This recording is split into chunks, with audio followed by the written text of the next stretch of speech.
काय नाव आहे ते तुमचं? कल्पना महादेव मस्के. किती वय? वय 47.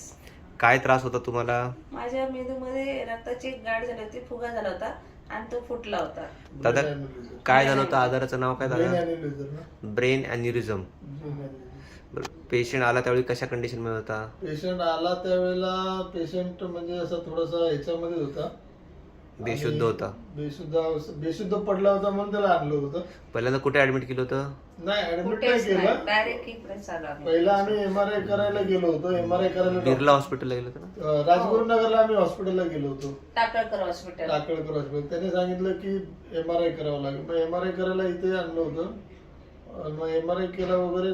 नंतर समजलं असं, इकडे समजलं आम्हाला MRI केल्यानंतर की ब्रेन अॅन्युरिझम झालेलं आहे.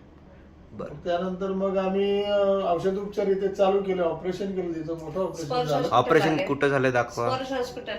इथे झालेलं आहे. हे पूर्ण आहे ना, ठीक आहे, वरती बघा. हे पूर्ण ऑपरेशन ऑपरेशन झालं होतं. ठीक आहे. ऑपरेशन झालेलं आहे.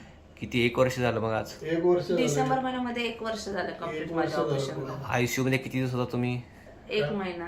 आयसीयू मध्ये जवळजवळ 21 दिवस आयसीयू मध्ये होते. 21 21 दिवस. व्हेंटिलेटर वरती होते. हो, आयसीयू मध्ये. नंतर एक मग- बाजू लुळी पडली होती त्यांची. हो.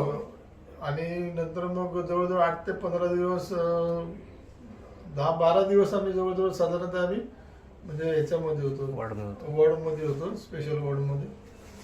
10-12 दिवसानंतर त्यांना म्हणजे डिस्चार्ज वगैरे झाला. घरी गेल्यानंतर आहे ना, त्यांची एक बाजू पूर्ण लुळी पडली होती. लुळी पडली होती पूर्ण. उजवा आज कसं आहे ते जरा वरून दाखवा, चालून दाखवा जरा.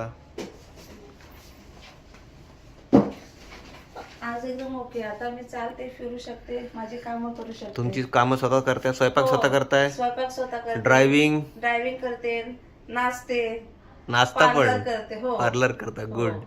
या सगळ्या गोष्टी करते मी आता आज सध्याच्या कंडिशनला. Okay, good. ठीक आहे, बस.